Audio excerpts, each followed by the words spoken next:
started.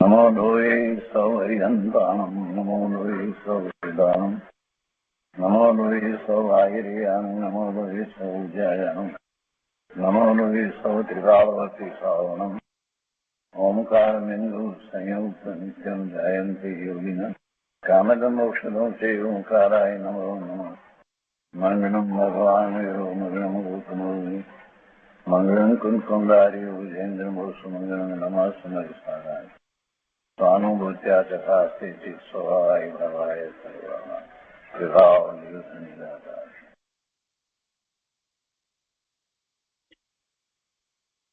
स्वामी कार्तिकेय अनुप्रेक्षा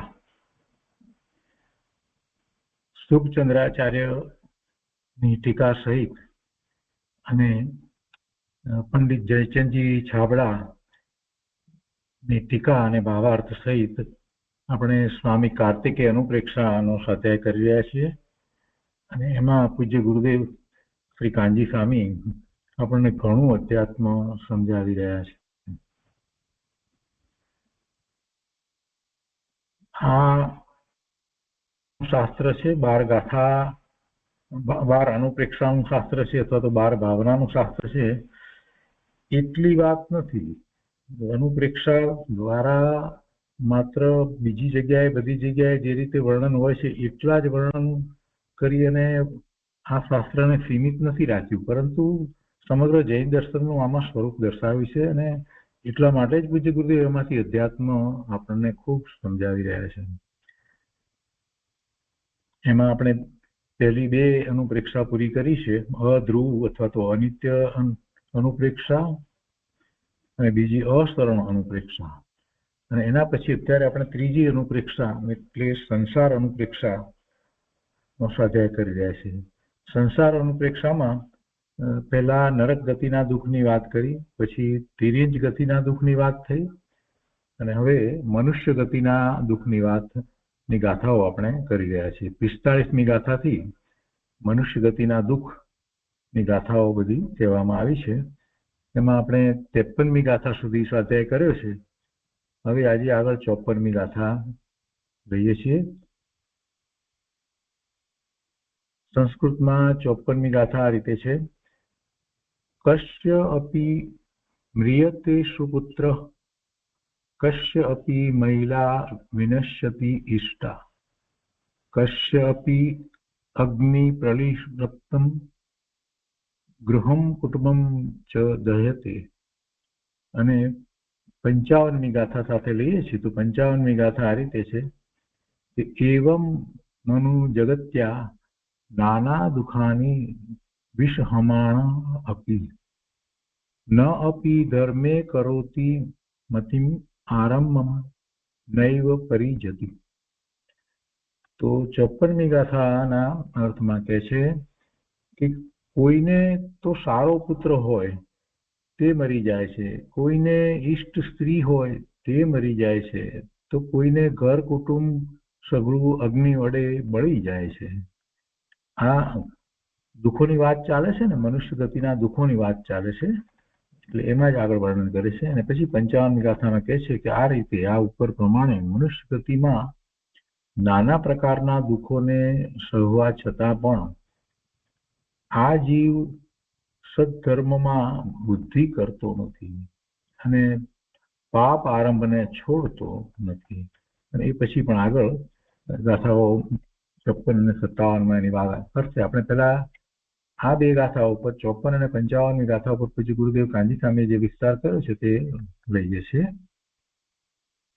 55મી ગાથામાં મૂળ વાત એ કરી કે તે છતાં જીવ સદધર્મમાં બુદ્ધિ કરતો નથી અને પાપ આરંભને છોડતો નથી. આ દુઃખો છે છતાં પણ. અને પછી ગુરુદેવ એનો સરસ વિસ્તાર કર્યો છે, આપણે લઈએ.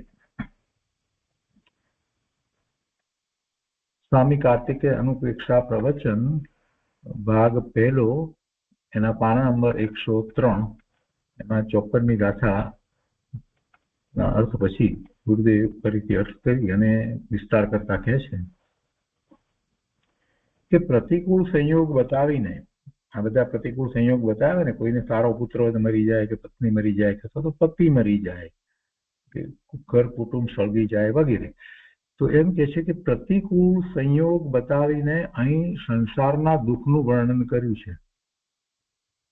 ત્યાં ખરેખર કાંઈ સંયોગનું દુઃખ નથી. આપણે સામાન્ય રીતે મોટા ભાગના ઉપદેશકોને સાંભળીએ ને તો આપણને આવા વર્ણન કરે અને આ ભાવનાની વાત ચાલતી હોય સંસાર ભાવનાની, ત્યારે બધા એમ કે સંસારમાં દુઃખ જ છે, બીજું કાંઈ છે નહીં, આમ છે તેમ છે, 4 દિન કી ચાંદની ને ફિર અંધેરી રાત ને વગેરે વગેરે અનેક પ્રકારે વર્ણનો કરે. આપણે સાંભળીએ, બધા માથું હલાવે, બધા સંયોગોનું વર્ણન કરે અને પછી એ ઉપદેશકનું એ પ્રવચન પૂરું થઈ જાય પછી કાંઈ નહીં, કોઈ અસર જ નહીં, એનામાંથી શું બોધપાઠ લેવો કે શું કરવું એવી તો કોઈ વાત જ હોય નહીં. ગુરુદેવ આખી વાતને જુદી રીતે લે છે. અહીંયા અનુપ્રેક્ષા કઈ, 12 ભાવના કઈ, અને 12 ભાવના ઉપર તો ઘણા વિવેચનો કર્યા છે અને ઘણા બધા 12 ભાવનાઓની વાતો લખી છે, પણ અહીંયા સ્વામી કાર્તિક જે 12 ભાવનામાં આ બધું સૂક્ષ્મતાથી વર્ણન કર્યું છે એની પાછળનું પ્રયોજન છે. એ પ્રયોજન એ રીતે સમજાવે છે ગુરુદેવ કે આમાં તમે સંયોગની વાત લીધી, એટલી વાત છે, ફક્ત એટલી વાત નથી, સંયોગ સંયોગમાં રહ્યો. એટલે ગુરુદેવ બતાવે છે કે ત્યાં ખરેખર કાંઈ સંયોગનું દુઃખ નથી. ફરીથી વિચાર કરવાનો કે ખરેખર સંયોગનું દુઃખ નથી તો પછી મને દુઃખ કેમ લાગે છે? જેટલું એકત્વ મમત્વ એટલું દુઃખ, સંયોગમાં જેટલું, એટલે સંયોગી પદાર્થોમાં જેટલું એકત્વ મમત્વ છે એટલું દુઃખ છે.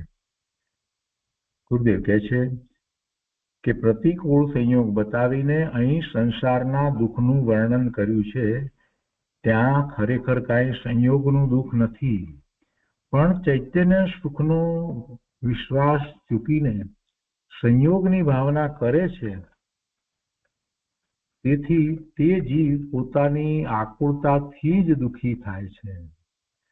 સંયોગની ભાવના કરે છે એટલે સંયોગને, એવા સંયોગને ઈચ્છે છે, પોતાના સ્વરૂપમાંથી આવતા સુખનો કોઈ વિચાર જ નથી. અને જ્યાં વિચાર કરે છે એ જેમ ઈચ્છ્યું છે એમ થતું નથી, એટલે આકુળતા થાય અને એટલે દુઃખ થાય છે. સંયોગ તો સંયોગમાં રહ્યો, પણ જીવની પર્યાયમાં શું થયું તો કે સંયોગ જેવો ઈચ્છ્યો તો એવો ન મળ્યો, એટલે આકુળતા થઈ અને આકુળતાથી એ દુઃખી થાય છે. ચૈતન્યનો બેહદ સ્વભાવ છે તેને ચૂક્યો. પહેલી વાત તો આ છે, પહેલી ભૂલ તો આ છે. ચૈતન્યનો બેહદ સ્વભાવ, એવા અપરિમિત સ્વભાવ, એનું લક્ષ્ય કર્યું નહીં, એ ચૂક્યું. એટલે પછી સુખની બુદ્ધિ 12માં સંયોગમાં માની, એટલે સંયોગમાં સુખ માની અને પછી જે માન્યું હતું સંયોગની અંદર જેમ ઈચ્છ્યું હતું એમ ન થયું એટલે દુઃખી થયો. પણ સંયોગ એ તો જે રીતે આવવાના હોય એ રીતે આવે ને. એને એવા સંયોગ કેમ આવ્યા તો કે એને એવા કર્મના ઉદય છે એટલે એને એવા સંયોગ આવ્યા. બીજાને અમુક જાતના સંયોગ કેમ આવ્યા તો કે એને કર્મના ઉદય એવા છે એટલે એવા સંયોગ આવ્યા. બરાબર છે, કર્મનું એમાં કેટલુંક મહત્વ આપણે સ્થાપીએ કે એવા કર્મના ઉદય આવ્યા, પણ છતાં એ સંયોગ રૂપે છે. અને જો સંયોગથી જુદો પોતે ભગવાન આત્મા છે એવું પોતાનું ચૈતન્ય સ્વરૂપ છે, એ ચૈતન્યનો બેહદ સ્વભાવ છે. એને જો ચૂકે નહીં તો સંયોગ એને કાંઈ કરતો નથી. એમ ગુરુદેવ આપણને સમજાવી રહ્યા છે. ચૈતન્યનો બેહદ સ્વભાવ છે તેને ચૂક્યો એટલે સંયોગમાં સુખ માનીને અનંતાનુબંધી કસાય થયો. પછી તો કસાયમાં તો બાકી રહેતું નથી. એને ઈચ્છ્યું ન હોય એવા સંયોગ પ્રતિકૂળ આવ્યા હોય તો ક્રોધ, માન, માયા, લોભના એવા પરિણામ થાય, અનંતાનુબંધીના પરિણામ થઈ જાય. અને તેના ફળમાં સંસારમાં આવા પ્રસંગો થાય છે.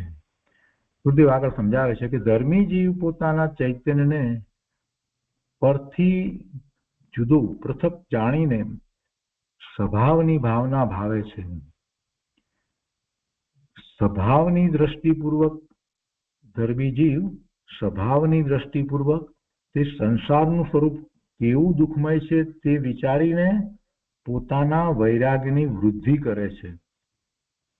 તેથી આ ભાવના ભવ્ય જીવોને આનંદની જનની છે. આત્મા અને પર ચીજ ભિન્ન ભિન્ન પૃથક છે, તો એકબીજાનું શું કરે? સંયોગમાં જે પોતાની સમીપમાં પદાર્થો છે એ અને આત્મા બે જુદા છે, તો એ એકબીજાનું શું કરે? સંયોગ એને સુખ આપે કે દુઃખ આપે એમ હોઈ શકે નહીં. સંયોગે કરીને પોતાની સમીપમાં રહેલા પદાર્થો, ધન, મિલકત, ઘર, કપડા, કુટુંબ, કોમ્પ્યુટર, કાર, બધું પોતાથી ભિન્ન જુદું છે, તો એ એને કેવી રીતે સુખ આપે કે કેવી રીતે દુઃખ આપે? ગુરુદેવ કહે છે કે જુઓ, બે આંગળી છે, તેનું કાર્ય એક છે કે જુદું? જો બંનેનું કાર્ય જુદું ન હોય તો તે આંગળી બે ન રહે, બે ને બદલે એક થઈ જાય. પણ બંને આંગળી ભિન્ન છે અને બંનેનું કાર્ય પણ ભિન્ન છે. જો એમ ન માનો તો બે આંગળીનું અસ્તિત્વ જ સિદ્ધ ન થાય. એવી જ રીતે હવે કહે છે કે જીવ અને દેહ બંને પૃથક વસ્તુઓ છે. જીવ અને આ શરીર બંને પૃથક વસ્તુઓ છે, અને જગતની અનંત વસ્તુઓ છે તે બધી પણ આત્માથી, જીવથી જુદી છે, પૃથક પૃથક છે, અને તે દરેકનું પોતપોતાનું કાર્ય પણ ભિન્ન ભિન્ન છે. આ વાત લોકોને બહુ નથી પકડાતી. બે વસ્તુઓ અને બંને વસ્તુ પોતપોતાનું કાર્ય કરે છે, પરિણમે છે. એમાં મોટા ભાગના લોકો કાંઈક સંબંધ એમાં ગોઠવી દે છે. આને કારણે આને કારણે આને કારણે આને કારણે. જૈન દર્શન એવું નથી માનતું. જૈન દર્શનમાં તો દરેક દ્રવ્યની સ્વતંત્રતાની વાત કહેવામાં આવી છે કે આને કારણે આ એવું કેવી રીતે હોય? એવું જ જો હોય તો એક વસ્તુ છે, એના પરિણામ બીજી વસ્તુ પણ કરે, ત્રીજી વસ્તુ પણ કરે, ચોથી પણ કરે, પાંચમી પણ કરે, બધા એના પરિણામ કરવા કૂદી પડે, તો પેલી વસ્તુના પરિણામ કેવી રીતે થાય? એક વસ્તુ જે છે એની અંદર બીજી વસ્તુ ભળી જાય, ત્રીજી વસ્તુ ભળી જાય, ચોથી વસ્તુ ભળી જાય, એમ બધી વસ્તુ ભળી જતી હોય તો પછી એ મૂળ વસ્તુ તો રહે જ નહીં. એટલે એ પણ સ્વતંત્રતા છે. દરેક દ્રવ્યની બે રીતે સ્વતંત્રતા બરાબર બેસાડવાની છે આપણે. એક તો અસ્તિત્વ અપેક્ષાએ સ્વતંત્રતા અને બીજી પરિણમન અપેક્ષાએ સ્વતંત્રતા.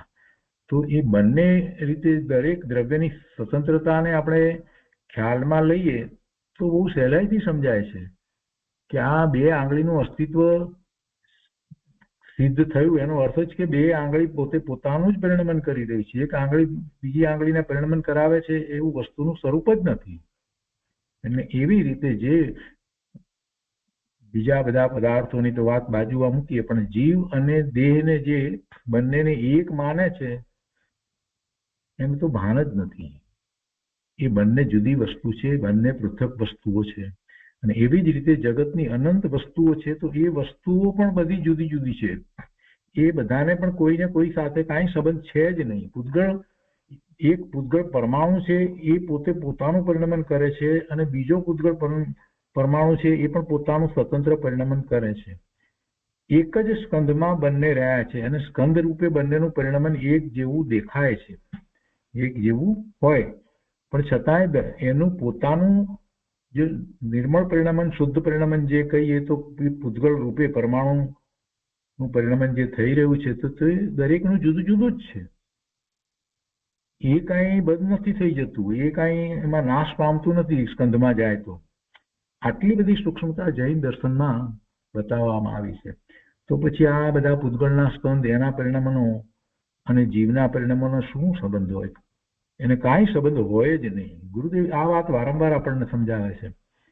પર સાથે મારે સંબંધ નથી એમ નહીં, પરંતુ પરિણમનનો વિચાર કરીએ તો પણ મારે એની સાથે કોઈ સંબંધ નથી.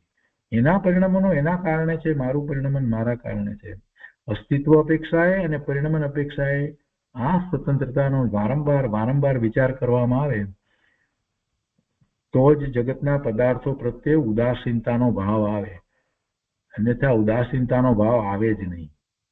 નહીંતર પછી એમ જ રહ્યા કરે કે બહાર જે કંઈ પદાર્થો જે છે એ મારું કાંઈક કરે છે, એથી મને કાંઈક લાભ છે, એમાં હિતની બુદ્ધિ, ઈષ્ટ બુદ્ધિ, સુખની બુદ્ધિ અથવા તો એમાં દુઃખની બુદ્ધિ, એવું જ કાંઈક થયા કરે. ગુરુદેવ કહે છે કે જગતની અનંત વસ્તુઓ છે તે બધી પૃથક પૃથક છે અને તે દરેકનું પોતપોતાનું કાર્ય પણ ભિન્ન ભિન્ન છે. આમ ભિન્નપણું નક્કી કરે તો સંયોગથી મને સુખ દુઃખ છે એવી મિથ્યા બુદ્ધિ ઉડી જાય. આ મૂળ વાત ગુરુદેવ સમજાવી રહ્યા છે. તો એવી મિથ્યા બુદ્ધિ ઉડી જાય અને ચૈતન્યના સ્વભાવ સુખની દ્રઢતા થાય. તો એ નવરો પડે. હા, એમાંથી નવરો પડે તો આત્મા તરફ વળે ને, તો ક્યાંથી આત્મા તરફ વળવાનો? બારમાં ને બારમાં જ હું કરી શકું છું એ બે વાત છે ત્યાં સુધી તો સ્વ તરફ વળતો જ નથી. ગુરુદેવ કહે છે કે જુઓ ને, કોઈને જુવાન દીકરો મરી જાય, કોઈને સ્ત્રી મરી જાય, કોઈને ગરબાર બધું ક્ષણમાં બળીને ભસ્મ થઈ જાય, એમાં જીવનું કાંઈ ધાર્યું થાય નહીં. અરે બધી કેટલી બધી વસ્તુઓ જે છે ઉંદર ખાઈ જાય, કાંઈક ચોર આવીને લઈ જાય, ચોરી જાય, અગ્નિમાં બળી જાય, એ બધું જીવો સહન કરે છે. આ બધું થાય છે ને બધું જીવો સહન કરે છે. આ મનુષ્ય ગતિના દુઃખની વાતમાં કહે છે. પણ આ બધું સહન કરે છે છતાં પણ પોતે રાગ ઘટાડીને ધર્મના કામમાં લક્ષ્મી વાપરવી હોય તો ત્યાં ઉલ્લાસ આવતો નથી. અનેક પ્રકારે લક્ષ્મી ચાલી જાય, ચોરાઈ જાય કે બળી જાય કે ગમે તે થાય, પણ છતાંય એને એમ ઉલ્લાસ નથી આવતો કે ધર્મના કામમાં લક્ષ્મી વાપરવી. લક્ષ્મી તો ચાલી જવાની છે, જશે જ. એ રીતે બીજી બધી વસ્તુને માટે પણ સમજવાનું. અને એમ કરશે તો જ રાગ અને દ્વેષ ઓછા થશે. લક્ષ્મી વગેરેનો સંયોગ કાંઈ કાયમ રહેતો નથી. ચિદાનંદ સ્વભાવ શાશ્વત છે, જ્ઞાન આનંદ સ્વભાવ શાશ્વત છે, તે જ મારા સુખનું કારણ છે એમ સમજીને ધર્મ પ્રભાવના વગેરે નિમિત્તે ધર્મી જીવ લક્ષ્મી વગેરેનો રાગ ઘટાડે છે. એ લક્ષ્મી વગેરેનો રાગ ઘટાડે છે. ધર્મ ભાવના હોય અને એમાં દાન વગેરે આપે તો એમ એનો રાગ ઘટે. આવા 55મી ગાથા ઉપરના પ્રવચનમાં ગુરુદેવ સમજાવે છે કે બહારના સંયોગ વિયોગ તો પૂર્વના પ્રારબ્ધ અનુસાર મળે છે, એટલે કે કર્મના ઉદય અનુસાર હોય. છતાં અજ્ઞાની જીવ ત્યાં પોતાનો પુરુષાર્થ માને છે. મહેનત કરી એટલે પૈસા મળે છે. અમે ખૂબ મહેનત કરીએ છીએ, 14 કલાક કામ કરીએ છીએ, ત્યારે આટલા પૈસા મળે છે. એમને સમજતા નથી મળતા. આવી વાત આપણને સાંભળવા મળે છે. 14 કલાક જે મહેનત કરે છે તો એમાં શું કરે છે એનું ધાર્મિક રીતે વિશ્લેષણ કરીએ તો ખ્યાલ આવે કે એ તો આત્મા છે. પછી એ જે શરીર સાથે રહ્યો છે એ બીજી વસ્તુ છે, અને એના આત્માના જે ભાવ જે છે તે શુદ્ધ ભાવ સિવાય જે ભાવ જે છે તે શુભ અને અશુભ ભાવ છે. તો આત્મા શું કરે છે? શુભ અને અશુભ ભાવ સિવાય બીજું કાંઈ કરતો નથી. એ 14 કલાક કરે કે 6 કલાક કરે, પણ કરે છે તો છેવટે અશુભ ભાવ, મોટા ભાગે અશુભ ભાવ, થોડોક શુભ ભાવ. એમાં શું કરે છે? પણ એને એમ છે કે આ બધું આટલું બધું હું કરું છું એટલે આ કાર્ય થાય છે. એ કાર્ય તો થવાનું હોય ને થાય, એટલે આ પછી લક્ષ્મી આવે છે. એમને એમ કઈ મફતમાં નથી આવી જતી. આત્મા કરે શું? ભાવ સિવાય કાંઈ કરતો જ નથી. લક્ષ્મીનું આવવું જવું ફરવું બધું એના કારણે થાય છે, પણ એ વાત સામાન્ય જીવને બેસતી નથી. એમાં એ પુરુષાર્થ માને છે કે આ બધું હું કરું છું, અભિમાન થાય છે. બહારના સંયોગ વિયોગ તો પૂર્વના પ્રારબ્ધ અનુસાર મળે છે, અને એ જે પૂર્વનું પ્રારબ્ધ કહીને કર્મના ઉદયની જે વાત કરી એ પણ નિમિત્ત કારણ છે. છતાં અજ્ઞાની જીવ ત્યાં પોતાનો પુરુષાર્થ માને છે અને ધર્મ કરવામાં પોતાનો વર્તમાન પુરુષાર્થ છે તેમાં પુરુષાર્થ કરતો નથી. ખરેખર પુરુષાર્થ એનો ક્યાં થઈ શકે છે એની જ એને ખબર નથી. આ જીવને અનાદિથી પુરુષાર્થ પોતે ક્યાં કરી શકે છે એની ખબર નથી. જ્યાં પુરુષાર્થ થઈ શકતો નથી ત્યાં એ મિથ્યાત્વને કારણે પુરુષાર્થ માને છે. જે કરી નથી શકતો એનો એ મિથ્યા ભાવે કરતા થાય છે, અને જે કરી શકે છે એનું લક્ષ્ય નથી. તે કહે છે કે અરે ભાઈ, સંયોગ વિયોગ તો પૂર્વના પ્રારબ્ધ અનુસાર થાય છે, અને ધર્મ તો તારા વર્તમાન પુરુષાર્થથી થાય છે. ધર્મ તો તારા વર્તમાન પુરુષાર્થથી થાય છે. ધર્મમાં એમ નથી થતું કે પૂર્વના કર્મ જે છે એટલે એને ધર્મ થાય છે, એમ નથી. ધર્મમાં તો પુરુષાર્થ જોઈએ છે. માટે ધર્મમાં તારી બુદ્ધિને જોડ. મનુષ્યપણામાં અનેક પ્રકારના દુઃખો સહન કરવા છતાં મૂંઢ જીવો ત્યાંથી વૈરાગ્ય પામીને સદ્ધર્મમાં બુદ્ધિ જોડતા નથી. જો અહીં સદ્ધર્મમાં બુદ્ધિ જોડવાનું કહ્યું તો તેમાં પોતાનો પુરુષાર્થ છે ને. આ વાત કરી એટલે કોઈએ પ્રશ્ન કર્યો કે પણ ધર્મમાં સૂઝ પડતી નથી. ગુરુદેવ એનો ઉત્તર આપતા કહે છે કે શું નથી સૂઝતું? નથી સૂઝતું એમ કોણે નક્કી કર્યું? નથી સૂઝતું એમ નક્કી તમે કર્યું તો એ નક્કી કોણ કરનાર છે? એ જ આત્મા, ભગવાન આત્મા છે, એ સ્વભાવ છે, એ જ્ઞાન છે, એ જ પોતે છે. સ્વભાવ છે પણ તે સૂઝતો નથી. એમ કહ્યું તો તેમાં સ્વભાવનો ખ્યાલ તો આવે છે, પણ પોતે અંતરદ્રષ્ટિ કરી ને તેનો વિશ્વાસ કરતો નથી. દરેક સમયે સમયે જે કંઈ જ્ઞાન થાય છે તો એના જ્ઞાનનો એવો પરિણમનનો સ્વભાવ છે, એટલે એની જ્ઞાનની પર્યાય એવી થાય છે. દરેક સમયે જે વસ્તુને જાણે છે, પદાર્થોને ભલે ને જાણતો હોય ત્યારે પણ એ પરને જાણે છે, તો એ ક્રિયા જ્ઞાનની ક્રિયા છે, અને એનો જ્ઞાનનો સ્વભાવ છે, અને એ જ્ઞાન સ્વભાવ જ મુખ્ય છે. એ જ્ઞાન સ્વભાવનો સ્વીકાર કરે તો પછી આગળ પુરુષાર્થમાં વધી શકે. ગુરુદેવ એ વાત કહે છે કે ભાઈ, એ સ્વભાવ જ છે. કોણે નક્કી કર્યું, કોણે જાણ્યું? સ્વભાવ છે પણ તે સૂઝતો નથી એમ કહ્યું તો તેમાં સ્વભાવનો ખ્યાલ તો આવે છે, પણ પોતે અંતરદ્રષ્ટિ કરીને તેનો વિશ્વાસ કરતો નથી. ચૈતન્યમાં ક્ષણિક સંકલ્પ વિકલ્પ અજ્ઞાનીને ભાસે છે, પણ તે સંકલ્પ વિકલ્પ વખતે ધ્રુવ સ્વભાવ પડ્યો છે, તે સ્વભાવનો વિશ્વાસ પોતે કરતો નથી, માટે સૂઝ પડતી નથી. ઉદાહરણ આપી અને ગુરુદેવ વાતને સ્પષ્ટ કરે છે. જેમ ધુમાડાના ગોટા આડે આખું વાસણ ન દેખાય, તેમ અજ્ઞાનીને એકલા સંયોગ અને વિકાર આડે ચિદાનંદ ભગવાન ભાસતો નથી.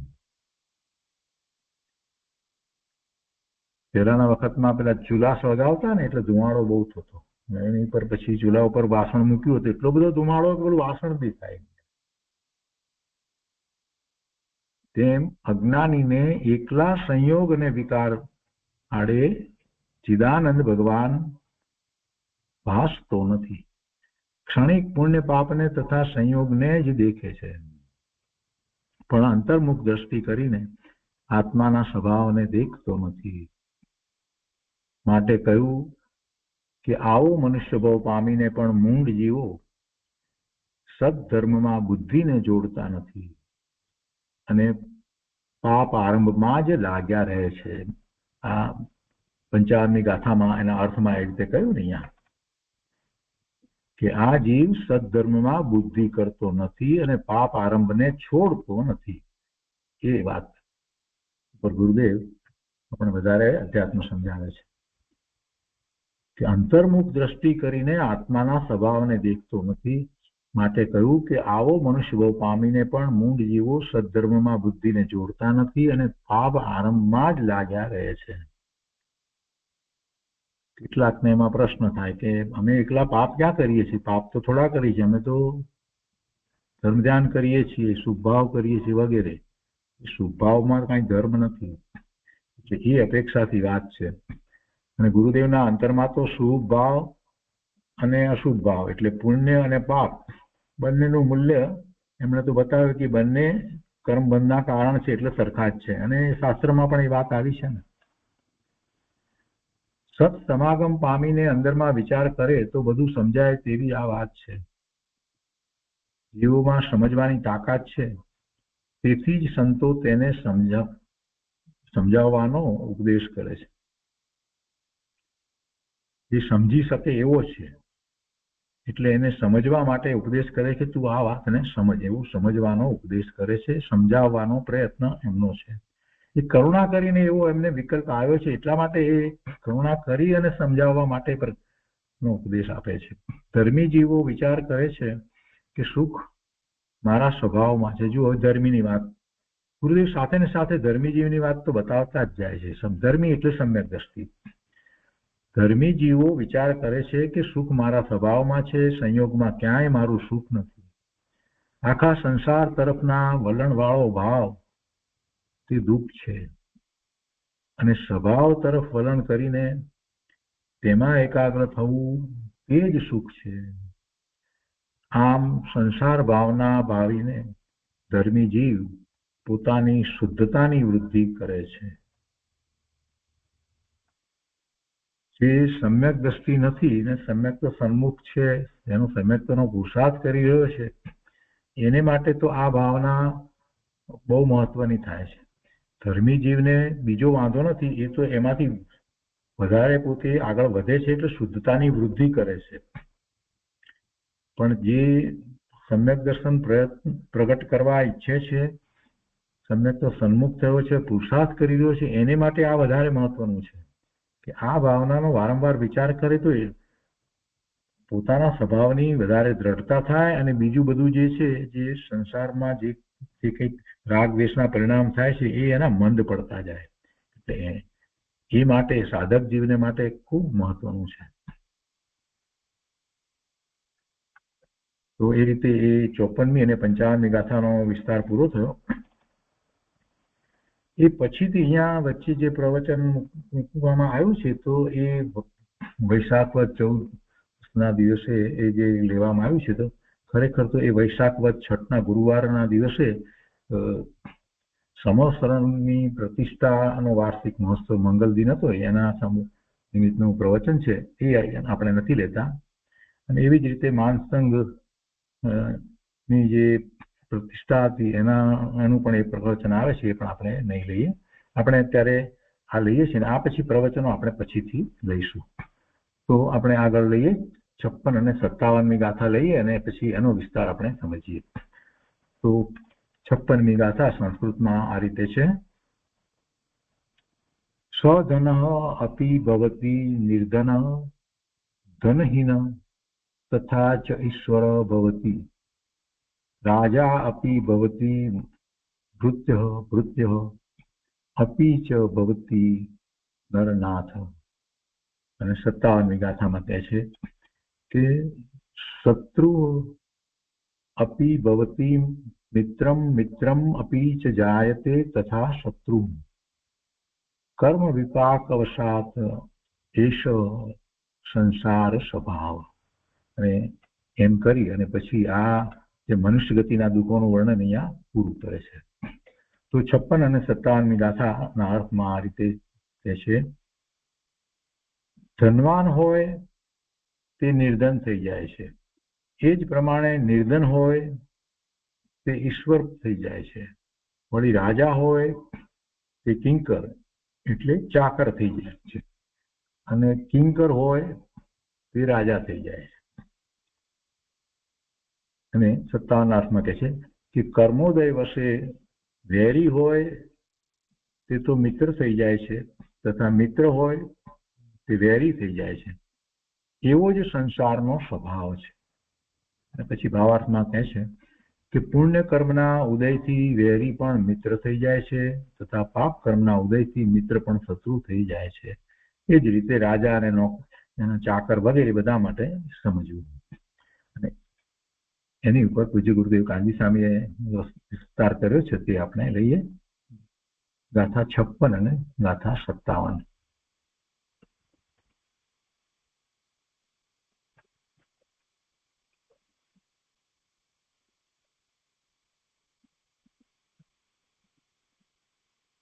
ગુરુદેવ કહે છે 56મી ગાથાના વિસ્તારમાં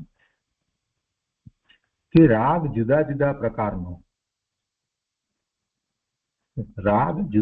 પ્રકારનો તેના ફળમાં સંયોગ મળ્યો તે પણ જુદા જુદા પ્રકારનો, અને તે વખતે જીવનો ક્ષયોક્ષમ પણ તે જાતનો હોય છે.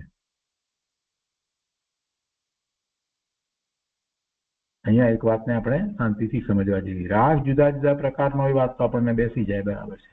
તો એના ફળ પણ એ પ્રમાણે, એટલે ફળમાં જે સંયોગ મળે એ પણ એ જુદા જુદા પ્રકારના, એ વાત બરાબર સમજાય છે.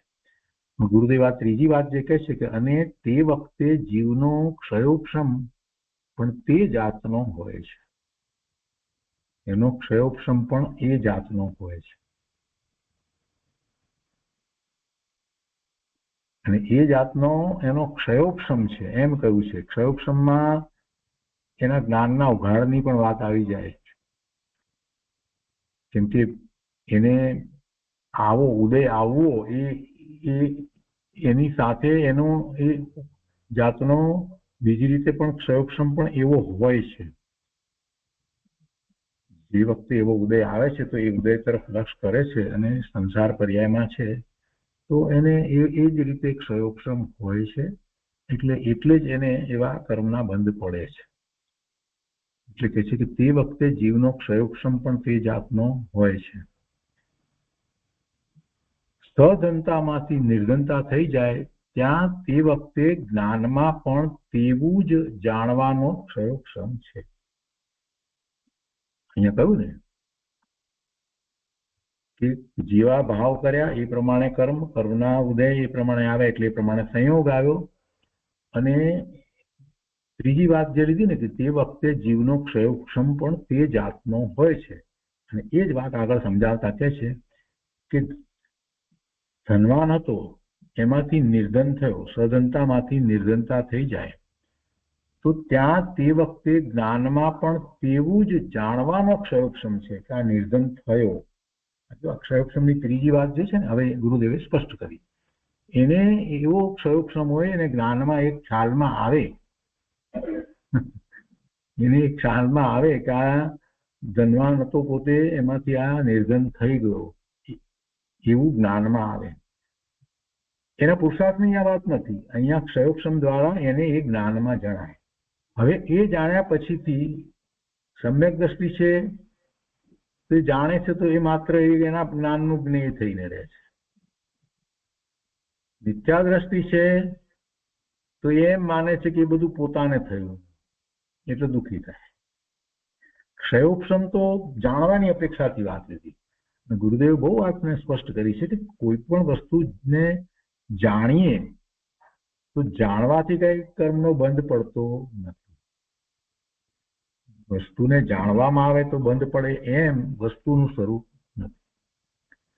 સધનતામાંથી નિર્ધનતા થઈ જાય ત્યાં તે વખતે જ્ઞાનમાં પણ તેવું જ જાણવાનો ક્ષયોક્ષમ છે. તો જાણ્યું. હવે એ પોતે ક્યાં ઉભો છે એની ભૂમિકા પ્રમાણે હવે એના ભાવ થવાનો. વાત એ છે.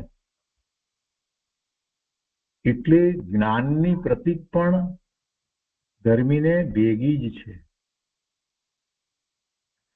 એક માણસ પાસે લક્ષ્મી છે ત્યારે તેના જ્ઞાનની પર્યાયમાં લક્ષ્મી છે એમ તે જાણે છે અને તે રાગ કરે છે. ત્યાં જ્ઞાન ગુણ તો ત્રિકાળ છે. જ્ઞાનને કારણે લક્ષ્મી આવતી નથી, લક્ષ્મીને કારણે જ્ઞાન થયું નથી, લક્ષ્મીને કારણે રાગ પણ થયો નથી. રાગ પોતાની લાયકાતથી થયો છે, જ્ઞાનનો પર્યાય પોતાથી ખીલ્યો છે, અને ધનનો સંયોગ જડના કારણે થયો છે. અને એમાં પણ પેલા કર્મનો ઉદય એ નિમિત્ત કારણ. આમ સ્વતંત્રતા જાણીને સ્વભાવનું જ્ઞાન કરવું જોઈએ. આટલી જ વાતને સમજવાની છે. એટલું બધું દરેક વસ્તુને તમે જુદી પાડો ત્યારે તમને ખબર પડે કે આને કારણે આ નહીં, આને કારણે આ નહીં, આને કારણે આ નહીં. તો આપણે પહેલી વસ્તુને કારણે આપણે પાંચમી વસ્તુ માની રહ્યા છીએ, બધી ભૂલો નીકળી જાય.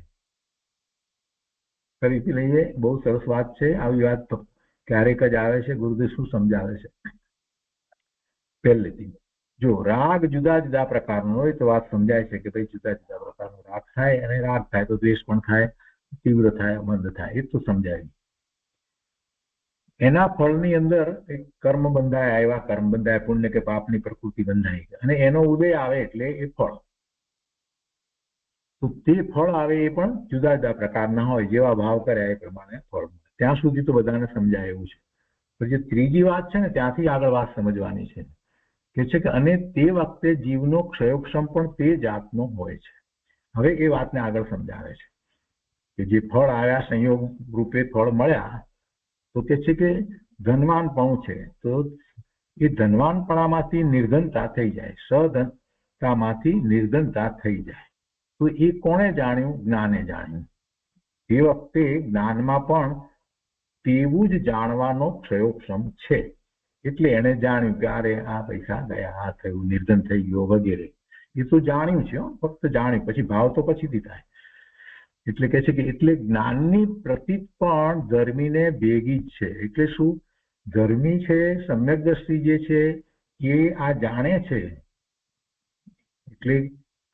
એટલે જ્ઞાનની પ્રતીત પણ ધર્મીને ભેગી જ છે. એટલે જ્ઞાન, આ જે વર્તમાન જ્ઞાનની પર્યાય થઈ એ વખતે પણ ધર્મી છે, તો એની જે શ્રદ્ધા જે કરી છે એ જ્ઞાન પણ સાથે છે, એમ કેવું છે. એટલે જ્ઞાનની પ્રતીત પણ ધર્મીને ભેગી જ છે.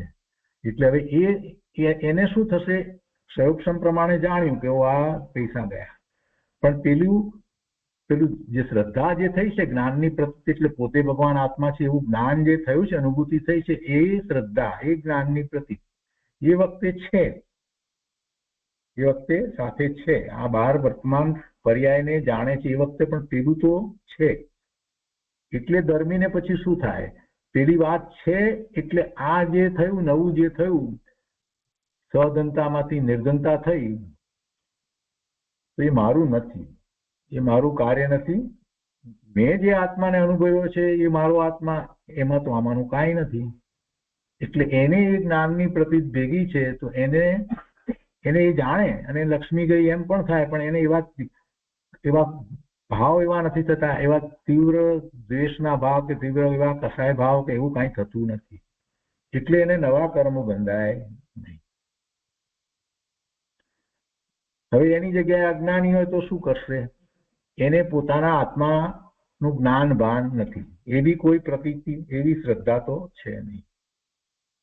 તો આ જયારે પ્રસંગ આવ્યો, આવો સંયોગ આવ્યો, તો એ વખતે અરે ધન ચાલ્યું ગયું, મારું ધન ચાલ્યું ગયું, હું નિર્ધન થઈ ગયો, હવે હું શું કરીશ, કેમ થશે?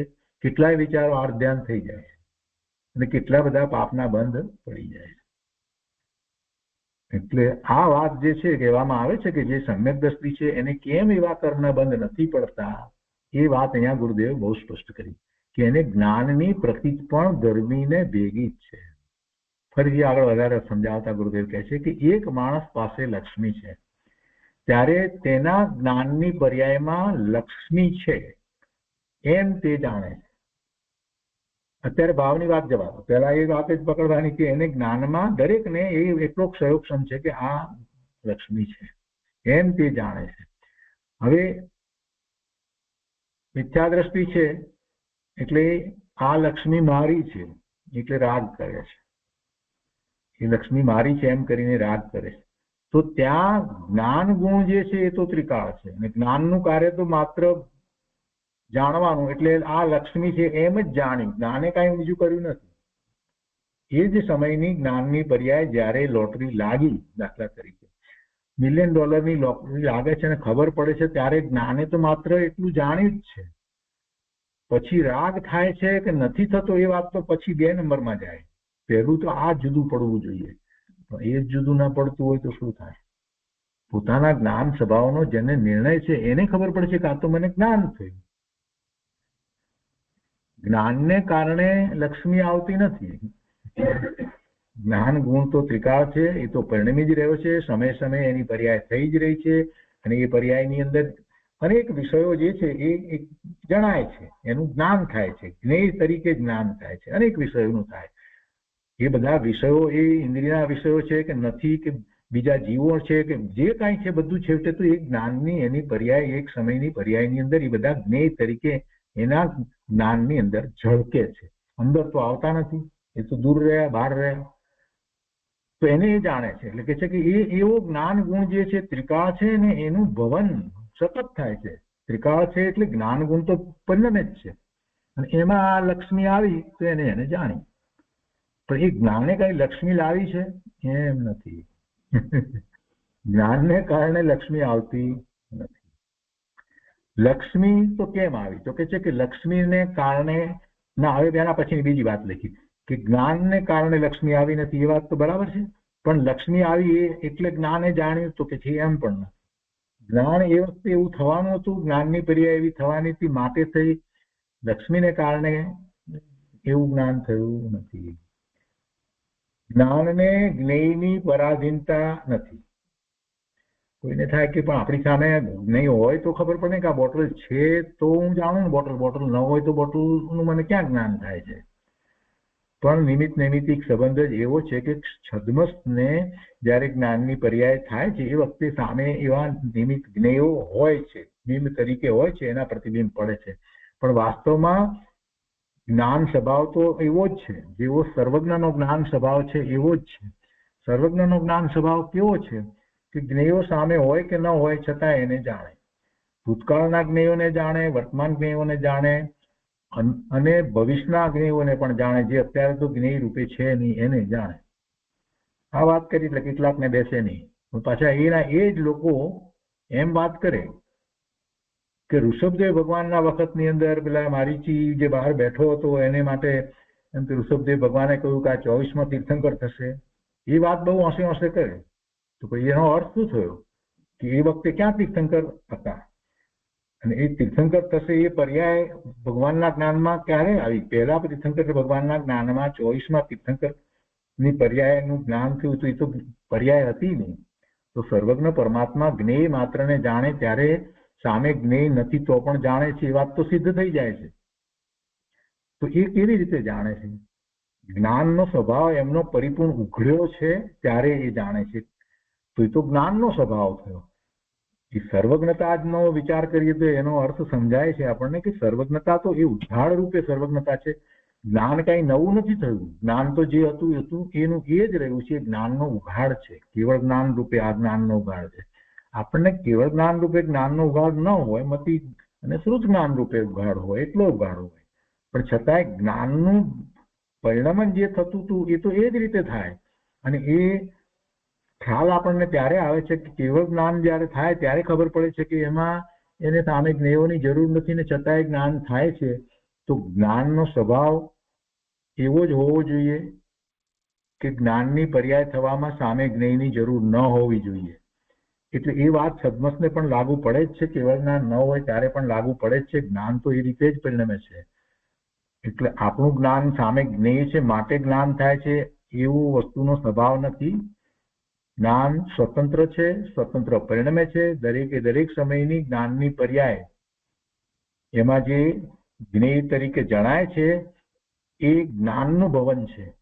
એમાં પેલું સામે જ્ઞેય આવ્યું છે માટે થાય છે એવી જ્ઞાનના પરિણમનને પરાધીનતા નથી. એટલે લક્ષ્મીને કારણે જ્ઞાન થયું નથી. લક્ષ્મી આવી એટલે જ્ઞાન થયું એમ જ્ઞાન થયું નથી. એ વખતે જ્ઞાનની પર્યાય સ્વતંત્ર રીતે એમ જ થવાની હતી ને થઈ. અને નિમિત્ત નૈમિત્તિક સંબંધ એવો છે કે સામે લક્ષ્મી આવી છે તો લક્ષ્મીનું જ્ઞાન છે. લક્ષ્મીને કારણે જ્ઞાન થયું નથી. હવે આગળ, લક્ષ્મીને કારણે રાગ પણ થયો નથી કે જ્ઞાનને કારણે પણ રાગ નથી. રાગ થયો એ જીવની પર્યાયમાં જે થયો એ એનો ભાવ છે. એ રાગનો ભાવ થયો તો એ લક્ષ્મી એક રાગનો ભાવ કરાયો નથી. કેમ કે લક્ષ્મી જળ અને લક્ષ્મી બીજું દ્રવ્ય. રાગ ક્યાં થયો? જીવની પર્યાયમાં થયો. તો જીવ દ્રવ્ય એનાથી તદ્દન જુદું ચેતન દ્રવ્ય. રાગ કોને થાય? ચેતનને રાગ થાય. જળને તો કઈ રાગ થતો નથી. જળ રાગ કરાવી શકતું નથી. જળ રાગ કરાવી શકે નહીં, ચેતનના પરિણામ બદલે નહીં. એટલે લક્ષ્મીને કારણે રાગ પણ થયો નથી. એના પછીની સ્વતંત્રતા. હવે આગળ કહે છે કે રાગ પોતાની લાયકાતથી થયો છે. જો લાયકાત શબ્દ મૂક્યો છે, સ્વભાવ નથી મૂક્યો. રાગ પોતાની તે સમયની યોગ્યતાથી થયો છે, તત્કાલીન યોગ્યતાથી થયો છે. એને આપણે ક્ષણિક ઉપાદાન પણ કહીએ છીએ. તો એ વખતે ક્ષણિક ઉપાદાન કેવું છે? અશુદ્ધ છે. અને એ ક્ષણિક ઉપાદાનમાં એનો ઉપયોગ કઈ તરફ છે? તો કે લક્ષ્મી તરફ છે. એટલે એ વખતે એને એ વખતની પોતાની યોગ્યતા એવી છે એટલે એને રાગ થયો. એ યોગ્યતાથી થયો છે, એ લાયકાતથી થયો છે.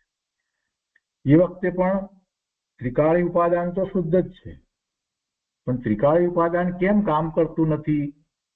પ્રશ્ન આપણને એમ થાય કે ત્રિકાળી ઉપાદાન શુદ્ધ છે તો પછી નિર્મળ પરિણામ થવા જોઈએ ના, કેમ આ રાગના પરિણામ થયા? એમ થાય તો વાત એવી છે કે જીવમાં અને પૂતગળ પરમાણુમાં બે પ્રકારે પરિણમવાની યોગ્યતા છે, વિભાવ ભાવે અને સ્વભાવ ભાવે. તો સ્વભાવ ભાવે પરિણમવું એ ત્રિકાળી વસ્તુ છે, વસ્તુનો સ્વભાવ છે, તો અંદરમાં એમ જ ચાલી જ રહ્યું છે. તો એને અનુસરીને પરિણામ કેમ ન થયા? કેમ કે એ તરફ લક્ષ ન હતું. લક્ષ બહારમાં હતું, લક્ષ્મી તરફ હતું, એટલે એની એ ક્ષણિક યોગ્યતા કહેવાય, એ લાયકાત કહેવાય, એ ક્ષણિક ઉપાદાન કહેવાય. એટલે એવા પરિણામ થયા. તો એવા પરિણામ પણ એનામાં થઈ શકે છે જીવમાં, અને સ્વભાવ ભાવે પણ એ પરિણમી શકે છે. અને સ્વભાવ ભાવે પરિણામનું જે અંદરમાં જે સતત ચાલી રહ્યું છે, ત્રિકાળ ચાલી રહ્યું છે, અને એ પરિણમને આપણે કારણ શુદ્ધ પર્યાય તરીકે જાણીએ છીએ. પૂતગળમાં પણ એવી રીતે સ્કંદના પરિણામ અને પરમાણુના પરિણામ એમ થાય છે. પણ પેલા ચાર દ્રવ્યમાં બે પ્રકારે નથી થતું. વિભાવ રૂપ પરિણામ હોતા જ નથી, એક જ જાતના હોય છે. એટલે આ પોતાની લાયકાતથી એને રાગ થયો. બરાબર. હવે આગળ કહે છે કે જ્ઞાનનો પર્યાય પોતાથી ખીલ્યો છે.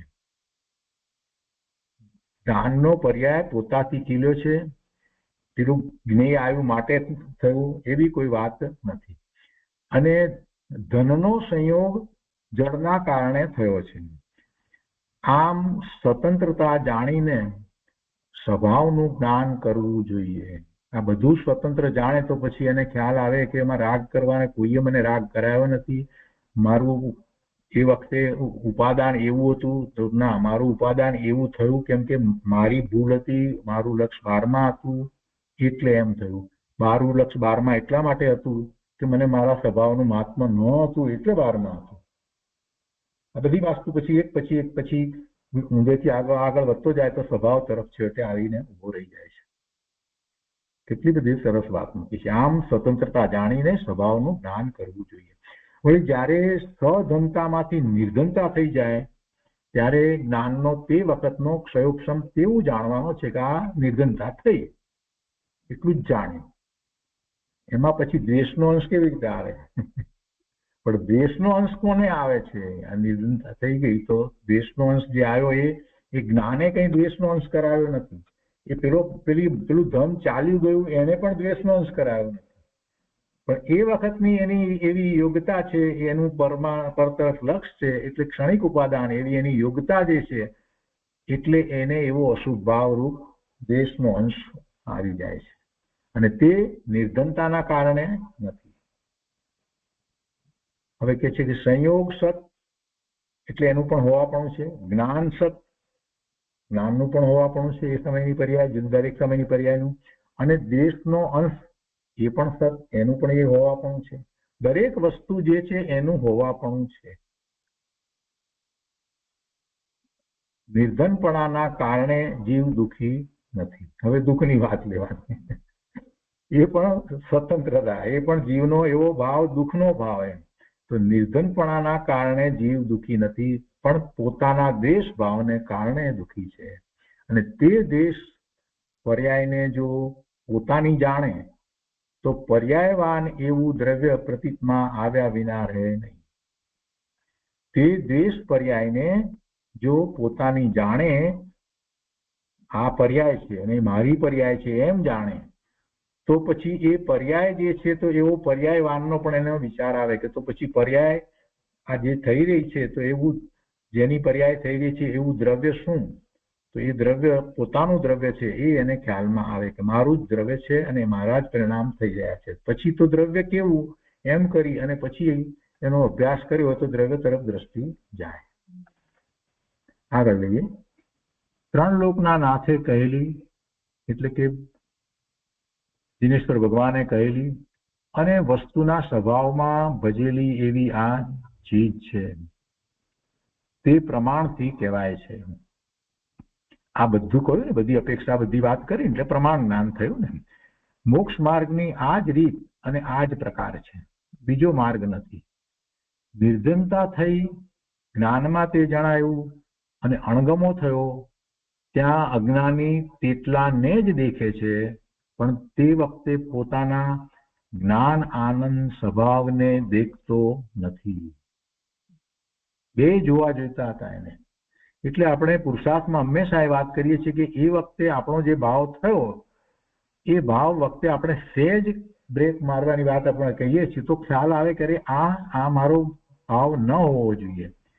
નિર્ધનતા થઈ એટલે અણગમાનો જે ભાવ થયો, દ્વેષનો ભાવ થયો, તો એ જ વખતે ફરી પાછા ફરીએ. એ વખતે તો થઈ ગયો, ભલે થઈ ગયો, એને કારણે કદાચ બંધ પણ પડી ગયો, પણ છતાંય હવે આગળ વધારે વિશેષ બંધ ન પડે તે માટે અરે આ ભાવ મારો હોય નહીં, હું તો ભગવાન આત્મા ત્રિકાળ શુદ્ધ છું, જ્ઞાન આનંદ સ્વરૂપ છું, ઓમ બોલીને સ્વ તરફ વળી જાય ને ભલે ને 2 મિનિટ 1 મિનિટ બસ, તો પછી વધારે પાપના બંધે પડે નહીં અને પ્રાયશ્ચિત થઈ જાય, પ્રતિક્રમણ થઈ જાય. જુદું પાડવાની આ વાત આટલી સમજાવ હોય તો જુદું પડે ને. અને દરેક વખતે જે કાંઈ એવો મોટો બનાવ બન્યો એ વખતે એવા જુદા પડવાનો અંદરમાં વિચાર કરવો જ જોઈએ. 1 મિનિટ, આ જે થયું એમાં હું આટલું બધું કરું છું તો શું વાત છે, એમાં કોઈને કહેવાની જરૂર નથી, બહારમાં કોઈને ખબર પણ ન પડે અને આપણે આપણું કામ કરી લઈએ. અહીંયા ગુરુદેવ કહે છે કે અણગમો થયો ત્યાં અજ્ઞાની તેટલાને જ દેખે છે, પણ તે વખતે પોતાના જ્ઞાન આનંદ સ્વભાવને દેખતો નથી. અરે ભાઈ તું નિર્ધન નથી, રે ભાઈ તું નિર્ધન નથી. તારામાં ત્રિકાળ જ્ઞાન શક્તિનો ભંડાર ભર્યો છે, તેમાં એકાગ્ર થા તો કેવળ જ્ઞાન પ્રગટે. એવા નિદાન તારામાં ભર્યા છે. જ્ઞાન ગુણ ત્રિકાળ છે અને તેની પર્યાય સ્વતંત્ર તે કાળે થાય છે. એને કોઈ બીજું કરાવતું નથી, સ્વતંત્ર રીતે જ જ્ઞાન ગુણ પરિણમે છે અને એની પર્યાય એવી થાય છે. સ્વ પર પ્રકાશક જ્ઞાનમાં કર્મી જાણે છે કે હો જીવો અંતર્મુખ વળતા નથી, ધર્મી પોતે અંતર્મુખ થઈ અને આવી ભાવના કરે છે. જો આ સતનો મેળ, નિર્ધનતા થઈ તે તેનો કાળ છે, જ્ઞાનમાં તેવું જાણવાનો ક્ષયોક્ષમ થયો તે જ્ઞાનનો કાળ છે, તે કાળે દ્વેષનો અંશ આવ્યો તે ચારિત્રની પર્યાયનો કાળ છે. આવી પ્રતીક કરે, આવી શ્રદ્ધા કરે તો અંદરમાં બધું સમાધાન થઈ જાય અને દ્રવ્ય ઉપર દ્રષ્ટિ જાય. જ્ઞાનીને દ્રવ્ય ઉપર દ્રષ્ટિ પડી છે, તેથી નિર્ધનતામાં કે દ્વેષના અંશમાં કે તે વખતના ક્ષયોક્ષમમાં જ તેને હું પણ વેદાતું નથી. આવી જાય, ભાવ આવે, એને પણ જરાક દ્વેષનો ભાવ થઈ જાય તો એ અંશમાં પણ એને હું પણ વેદાતું નથી. કેમ કે હું પણ એને વેદ્યું છે, પહેલા અનુભૂતિ કરી છે ને, એટલે બહુ સરસ મહાત્મા. જ્ઞાનીને દ્રવ્ય ઉપર દ્રષ્ટિ પડી છે, પોતાનું ત્રિકાળ શુદ્ધ દ્રવ્ય ભગવાન આત્મા એની દ્રષ્ટિ થઈ છે, અનુભૂતિ થયેલી છે. તેથી નિર્ધનતામાં કે દ્વેષના અંશમાં કે તે વખતના ક્ષયોક્ષમમાં જ તેને હું પણ વેદાતું નથી. એ જ્ઞાનની પર્યાયમાં હું પણ વેદાતું, પણ ચિદાનંદ અખંડ તત્વમાં જ હું પણ વેદાય છે. નિર્ધનમાંથી સધન થયો ત્યાં અજ્ઞાનીને એકતા બુદ્ધિથી રાગ થાય છે અને સધનમાંથી નિર્ધન થાય ત્યાં એકતા બુદ્ધિથી દ્વેષ થાય છે. ધર્મીને તે વખતે સ્વભાવનું ભાન છે, એટલે પર્યાય બુદ્ધિ થતી નથી અને સ્વભાવને ચૂકીને તેને રાગ દ્વેષ થતા નથી. એવા ધર્મીને યથાર્થ સંસાર ભાવના હોય છે. હવે આગળ પણ છે, થોડો આપણે વિસ્તાર લઈએ છીએ.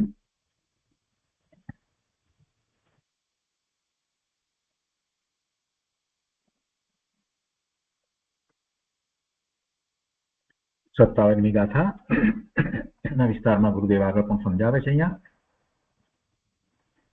કે કોઈ દુશ્મન હોય તે મિત્ર થઈને આવે અને ખબર પૂછે. ધર્મી સમજે છે કે પૂર્વના પુણ્યને લીધે એમ બને છે, પણ તે પુણ્ય હોય તો ઠીક પડે એમ ઈચ્છવા જેવું નથી. વેરી મિત્ર બની જાય એમ ઈચ્છનારો કર્મની ભાવના ભાવે છે. મિત્ર તો પોતાનો આત્મા છે, કોઈ મિત્ર નથી, કોઈ શત્રુ નથી. છતાં પેલો શત્રુ પણ રાખતો હોય તો રાખે, એ એના ભાવ. આપણને શું? આપણે એમ કહીએ કે ના હવે મારો મિત્ર બની જાય તો સારું. મોટા ભાગે ઉપદેશકો એમ કે આપણે એમ કરવું, એને માટે પ્રયત્ન કરવો વગેરે વગેરે એવો ઉપદેશ આપે. અહીંયા જુદો ઉપદેશ છે. એના પરિણામ કેવી રીતે બદલે? આપણે શું કરીએ તો એના પરિણામ બદલે? એને શત્રુતાના પરિણામ એના છે, એ બદલીને મારી તરફ મિત્રતાના પરિણામ થઈ જાય તો સારું. પણ એના પરિણામ આપણે કાંઈક કરીએ એટલે બદલે એમ નથી. અને બદલવાના તો બદલે ને, ન બદલવાના તો ના બદલે. લાખ ઉપાય કરીએ તો એ ના બદલે, અને કાંઈ ઉપાય ન કરીએ અને કોઈ ત્રીજી વ્યક્તિ જઈને એકાદ વાક્ય એને કહે તો એ બદલી જાય. એટલે એ એના કારણે થાય. વેરી મિત્ર બની જાય એમ ઈચ્છે જે, તો કે છે ગુરુદેવ કે છે કે એવો ઈચ્છનારો કર્મની ભાવના ભાવે છે. મિત્ર તો પોતાનો આત્મા છે. કોઈ વેરી હતો ત્યારે તેને જાણવાની જ્ઞાનની લાયકાત હતી. એ વખતે પણ જ્ઞાન જાણતું હતું કે આ વેરી એમ. તેનો નિષેધ કરવા જાય તો જ્ઞાન પર્યાયનો નિષેધ થઈ જાય છે. એટલે એમ તો બને નહીં કે ના કોઈ અમારો વેરી જ નથી, એમ નહીં. જ્ઞાનની પર્યાય જાણે કે વેરી છે તો વેરી છે એમ. એટલે એનો નિષેધ ના કરી શકાય જ્ઞાનની પર્યાય. પણ એ જે જાણ્યું એના ઉપરથી શું કરવું એ તો પછીની વાત છે, એમ ગુરુદેવ સમજાય છે. આ જ્ઞેય નહીં જોઈએ એમ જ્ઞેયનો નકાર કરનાર જ્ઞાન પર્યાયનો નિષેધ કરે. ના મારા શત્રુ નહીં, પણ છે તો છે, એમાં શું છે? જ્ઞેય છે ને, જ્ઞેય તરીકે લેવાનું છે. ગુરુદેવ કહે છે કે એ જ્ઞેય નહીં જોઈએ. એ જ રીતે કોઈ પણ વસ્તુ જે નથી ગમતી એ જ્ઞાનમાં આવે છે, એ સમયની જ્ઞાનની પર્યાય એવી થઈ છે, પછી આપણે એનો નકાર કરીએ તો નહીં થાય. એને જ્ઞેય તરીકે રાખવું એમ. આ જ્ઞેય નહીં જોઈએ એમ જ્ઞેયનો નકાર કરનાર જ્ઞાન પર્યાયનો નિષેધ કરે. વેરી છે તેને દૂર કરવાનો તારો સ્વભાવ નથી, આવ્યું ને? પણ તેને જાણવાનો તારો સ્વભાવ છે. કોઈ મિત્ર હોય તે વેરી થઈ જાય તો તેને પણ જાણવાનો સ્વભાવ છે. પણ મિત્રનો પ્રેમ કરવો તે વસ્તુમાં નથી. કોઈ ધર્મી જીવને પૂર્વના પાપના યોગે વેર વધી જાય અને પાપીઓને મિત્રો વધી જાય તો તેથી જ્ઞાનીને વિસ્મયતા થતી નથી. એ બધું એના કારણે થાય છે. જ્ઞાનીને સ્વ પર પ્રકાશક જ્ઞાનમાં દ્રઢતા થાય છે. આમ કે એમ એવી શંકા થતી નથી. ધર્મના કારણે મિત્ર આવ્યા છે એમ પણ નથી. જો હવે વધારે સ્પષ્ટતા. ધર્મના કારણે મિત્ર આવ્યા છે એમ પણ નથી, અને પાપના કારણે શત્રુ આવ્યા છે એમ પણ નથી. હજી જૈનમાં પણ એ રીતે વાત કરવામાં આવે કે ભાઈ તમારા પુણ્ય હોય તો તમને મિત્ર મળે અને પાપ હોય તો શત્રુ મળે. અહીંયા તો ના પાડી. હવે આટલી બધી સૂક્ષ્મ વાત ક્યાંથી મળે? શું કહે છે? ધર્મના કારણે મિત્ર આવ્યા છે એમ પણ નથી, અને પાપના કારણે શત્રુ આવ્યા છે એમ પણ નથી. સૌ સ્વતંત્ર છે. મિત્ર છે એ પણ મારા જ્ઞાનનું જ્ઞેય છે, શત્રુ છે એ પણ મારા જ્ઞાનનું જ્ઞેય છે. અને એનું મારી સમીપમાં આવવું એ એના કારણે છે. હું એને મારી સમીપમાં આવ્યા છે તો હું જ્ઞેય તરીકે જોઉં છું, બસ એટલી જ વાત છે. એટલે સૌ સ્વતંત્ર છે. આમ સંયોગોનો સ્વભાવ, રાગનો સ્વભાવ જાણી જ્ઞાનને ઓળખી જ્ઞાનમાં ઠરવું તે કર્તવ્ય છે. જ્ઞાનને ઓળખી જ્ઞાનમાં ઠરવું તે કર્તવ્ય છે. અને એ રીતે આ વાત અહીંયા પૂરી કરે છે. પણ હવે આગળ આ અધિકાર આ રીતે જે છે ને મનુષ્ય ગતિના દુઃખનો એ અહીંયા પૂરો થાય છે. એટલે એ વાત આપણે અહીંયા પૂરી કરી છે. તો બીજા દિવસના પ્રવચનની અંદર પછી એ રીતે વાત ગુરુદેવ લે છે કે જો આ 12 ભાવનાનો અધિકાર છે. ધર્મી જીવ સંસાર ભાવનાનો વિચાર કરે છે.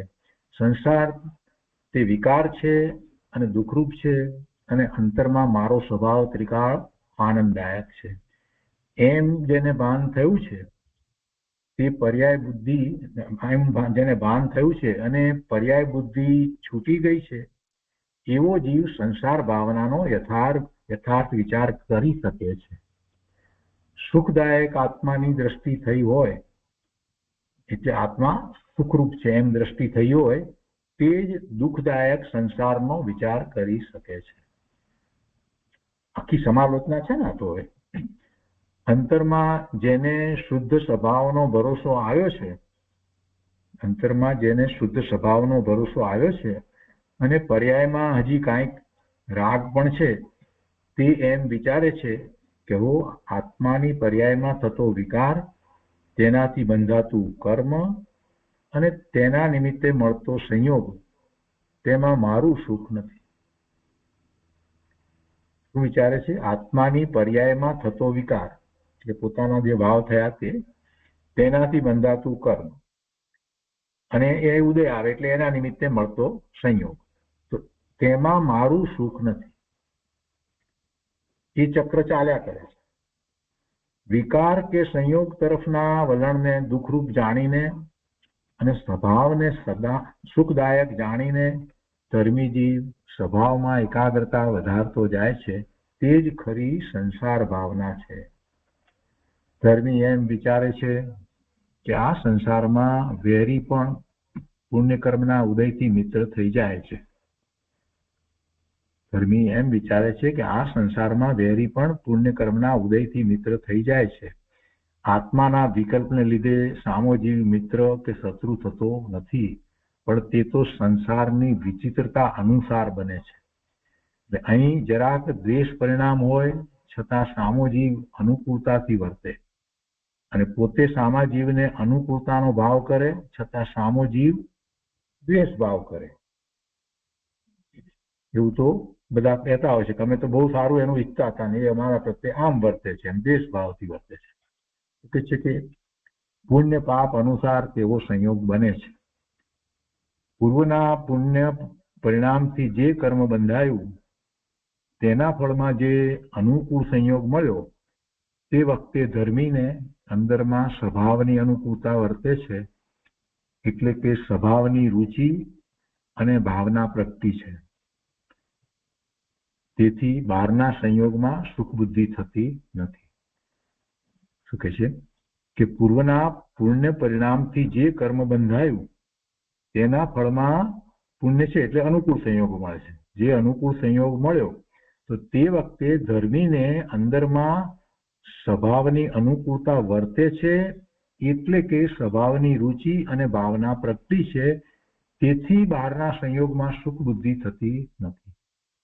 એટલે પેલા તો જે નિમિત્ત તરીકે મળ્યું, પુણ્ય બંધાયું છે, એ તો એને અનુકૂળતા તરીકે મળ્યું, ધર્મ કરવાની અનુકૂળતા તરીકે આપણને જેમ જીનવાણી મળી એ રીતે. અને એમ પછી જયારે એ પોતે સ્વભાવ ભાવની રુચિ કરી અને એવી ભાવના એને પ્રગટી છે, તો એને ધર્મીને બહારના સંયોગમાં સુખ બુદ્ધિ થતી નથી. તે જ જીવને સંસાર ભાવના હોય છે. એટલે ખરેખર સાચી ભાવના, સાચી સંસાર અનુપ્રેક્ષણા આ રીતે છે. વળી ધર્માત્માને બહારમાં પાપનો ઉદય થતા મિત્ર પણ શત્રુ થઈ જાય છે. છઠ્ઠા ગુણસ્થાને ઝૂલતા મહાધર્માત્મા મુનિ હોય તેમને તો કોઈ ઉપર દ્વેષ ન હોય, છતાં કોઈ દેવ આવી અને વેર બુદ્ધિથી તેમને ઉપાડી અને દરિયામાં ફેંકે અથવા પર્વત ઉપર પછાડે તો ત્યાં બહારમાં પ્રતિકૂળતા આવી તે બહારનો સંયોગ છે. મુનિ તો જાણે છે કે હું તો જ્ઞાન છું, જ્ઞાન સ્વરૂપ છું. ધર્મીને એમ વિચાર આવે કે અરે આ સંસારની વિચિત્રતા જ એવી છે કે હું અનુકૂળતા રાખવા માંગુ છતાં સામો જીવ શત્રુ થઈ જાય. એ મારા પરિણામનું કાર્ય નથી. એ તો શત્રુ થઈ જાય છે, મારા પરિણામનું કાર્ય નથી. સંયોગ આધીન થયેલા જીવો દુઃખી છે અને સ્વભાવ આધીન જીવો જ સુખી છે. સ્વભાવને ચૂકીને જે જીવો સંયોગ આધીન થાય છે તે જીવો દુઃખી જ છે. સુખદાતા ચૈતન્યનું જેને અવલંબન વર્તે છે તે જ જીવ સંસારને દુઃખદાયકપણે વિચારી શકે છે. જેને સુખનો ખ્યાલ છે તો પછી સંસારમાં દુઃખ છે એમ કહી શકે. આત્મામાંથી સુખની પ્રાપ્તિ છે એવો જેને અનુભવ છે એ જ ખરેખર આ સંસાર જે છે એટલે કે સંયોગ જે છે એ બધું જે છે દુઃખનું જ કારણ છે, એ દુઃખ જ છે એમ કહી શકે. સ્વભાવને ચૂકીને જે જીવો સંયોગ આધીન થાય છે તે જીવો દુઃખી જ છે. સુખ દાતાર ચૈતન્યનું જેને અવલંબન વર્તે છે, સુખનો દેનાર પોતાનું સ્વરૂપ એનું જેને અવલંબન છે, તે જ જીવ સંસારને દુઃખદાયકપણે વિચારી શકે છે. કોઈ પણ સંયોગને આધીન જેની બુદ્ધિ છે તે જીવ સંસારને ખરેખર દુઃખદાયક માનતો નથી. એ તો સંયોગ પ્રમાણે સુખ ને દુઃખ બંને માને છે. જેને સ્વભાવ આધીન સુખ પ્રગટ્યું છે તે જ જીવ સંસારને દુઃખદાયક જાણીને સંસાર ભાવના ભાવતા પોતાના સ્વભાવમાં એકાગ્રતા વધારતો જાય છે. પછી દેવગતિના દુઃખોનું વર્ણન આવશે. તો આ રીતે મનુષ્ય ગતિના દુઃખોનું વર્ણન અહીંયા પૂરું થાય છે. 57મી ગાથા સુધીનો સ્વાધ્યાય અહીંયા પૂરો થાય છે. આજનો સ્વાધ્યાય અહીંયા સુધી રાખીએ છીએ.